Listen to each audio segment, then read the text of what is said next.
Hey guys, welcome to the Liberal Hive Mind, a channel solely focused on exposing the abundant hypocrisy of the left. Okay, so you gotta give it to Donald Trump. He's certainly no status quo politician. This guy doesn't fit the mold. No, his entire persona is literally breaking, you might even say shattering the mold. And here we go again, Donald Trump presents another idea that has the left absolutely losing their damn minds. He's suggesting the reopening of Alcatraz, and all hell is breaking loose all over social media, but it's very clear what Donald Trump is doing. He is trying to make a clear statement that the era of consequences has begun. The era of lawlessness and zero accountability is something that must be left in the past. It's the Trump doctrine, folks. The left calls it fascism, but I call it a slow march towards restoring some level of sanity. Now, is reopening Alcatraz going to fix all the problems? Probably not. Definitely not. It might not even be a feasible idea. But the point is clear. It's all about sending a message and starting a conversation, or maybe even reframing the conversation. And that point in particular is really what I want to talk about. Let's have that conversation, shall we? We got some stuff to get into, so let's roll the tape.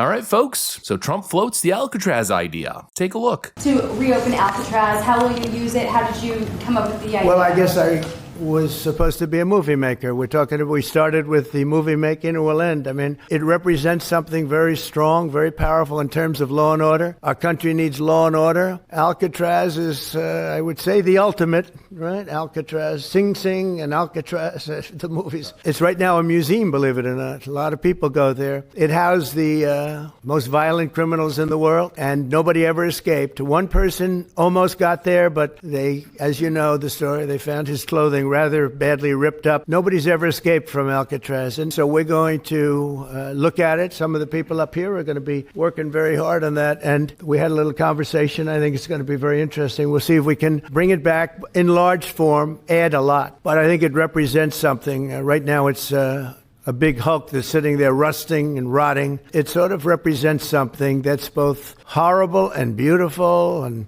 strong and miserable, weak. It's got a lot of qualities that are interesting, and I think they make a point. Trump's talking about reopening Alcatraz, the most infamous prison in U.S. history. And basically the idea is to reopen it as a high-security facility to detain criminal illegal migrants. And right on cue, I mean almost immediately, you could pretty much imagine where the left is going with this. Cue the MSNBC freak out. What do you think the symbolism is here? Is this just some like weird nostalgic throwback? Should we be reading something more into this? It seems like somewhere between a distraction and maybe something significant about, again, his disdain for rule of law. The latter. In fact, 3 months ago, the reliable Donald Trump Jr.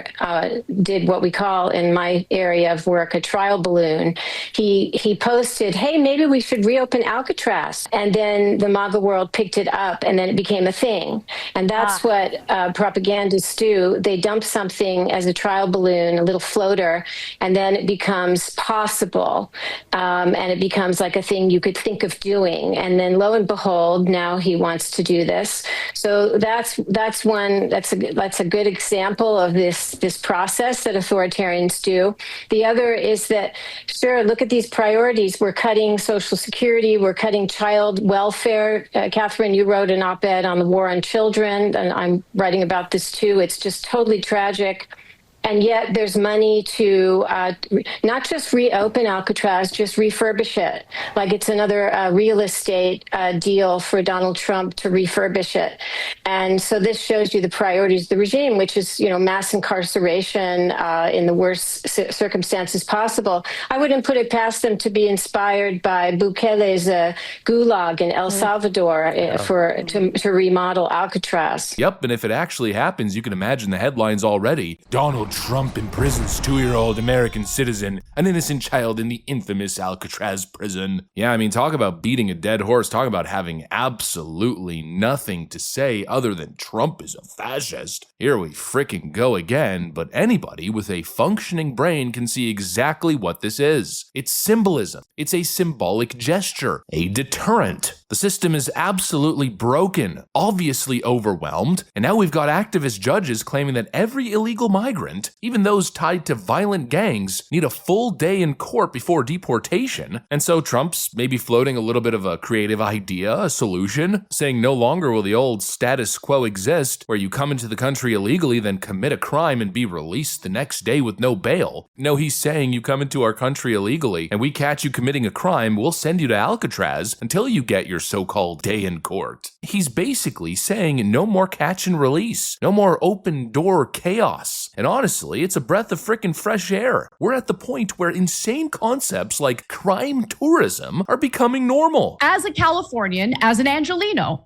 you know full well that right now there is a huge problem with what Karen Bass, the mayor of LA, has dubbed crime tourism, where people are literally coming here from other countries. Okay, they're flying here on short-term visas. They're committing crimes, including invading people's homes to rob them as they are in their homes. People are literally flying into the United States to commit robberies, armed home burglary, and home invasions. It's total chaos, a total free-for-all. And now is Alcatraz the perfect solution? Maybe not logistically. We know it's expensive, it's isolated, hard to supply. It's already pretty expensive to operate a high-security facility to begin with, let alone one that's stationed on an island. But symbolically, it's perfect. You know, it might not even be a serious idea knowing Donald Trump. It could just be him sending a message that America's no longer playing the stupid games of old anymore. And it's obviously Donald Trump signaling his frustration. I mean, I'm all for due process, don't get me wrong, but the proven gang members who are connected to declared terrorist organizations, based on the Alien Enemies Act, it seems as though Donald Trump does have the authority to basically pack them on a flight and send them straight to CSOT. But now everybody else, I mean, that's where it's getting a little bit tricky. It's certainly frustrating, I'll tell you that. I definitely understand the sentiment. Tens of millions of people led into the country by Joe Biden with clearly no due process or no process at all, and now being stuck with the issue. I think Trump spoke to this the other day. At the current pace of deportations, I think it'll take anywhere from 50 to 100 years to get every migrant out of the country. And so clearly something has to be done. Trump's gonna have to figure out a way to do two things to continue deterring the criminals from coming in, and also finding out a way to mass expedite the process. You know, funnily enough, it actually might be time to implement a small portion of the infamous border bill from back in 2024, but I'm speaking solely the part about adding thousands of new immigration judges. No big handouts to foreign nations, no huge cash payoff to Border Patrol. No, just a lean, clean bill that adds more judges in courtrooms. Expedite the process, the baseline administrative proceeding that is required to deport illegals. It's actually a pretty clean process. Instead of handing an illegal migrant a court date that's like 3 years down the line, just have the courts ready. Pick up the illegals, get them in there, go through the current process where they have no right to a court-appointed attorney. That's already the federal law. Most of the illegal migrants go into court end up representing themselves, and just one after another, present your case. You say you're an asylum seeker, prove it. Accept, deny, move on. If they streamline the process and make it lean and clean, thousands could be processed a day. Put it in writing, put it in a bill. Obviously, the Democrats won't be able to say a word. I mean, could you imagine, after all the 2024 rhetoric, claiming that Donald Trump spiked their border security bill if they voted against this, or after all the talks of due process, if they denied a court expansion to enable actual mass due process? I don't know, it's a little bit of a difficult one. Clearly, this is a Democrat mess, and Donald Trump's now got his hands tied behind his back. And while I know there's a lot of people who are frustrated, they view the due process double standard. They see that the way these judges are ruling is clearly not pragmatic and in the best interest of the country. At the end of the day, the system is the system, and the Trump administration is stuck having to take creative measures. I know people are complaining that there's not enough deportations happening every day, but it's not exactly as easy as a lot of people are implying. And clearly this administration isn't going out without a fight. They're trying to break the mold, they're coming up with clever ideas, using Alcatraz symbolically. CSOT's already pretty symbolic, I gotta tell you that. Maybe Gitmo's gonna come into the conversation, or some other brand new facility just like El Salvador created. And who knows, maybe make a massive facility and have all the judges there on scene. You know, a real due process factory. They're obviously trying to come up with ideas. They've also instituted a self-deportation program, which they're now throwing money behind that would actually save taxpayers. DHS will announce today that they're going to start paying for the commercial flights of illegal aliens who self-deport from the U.S. And on top of that,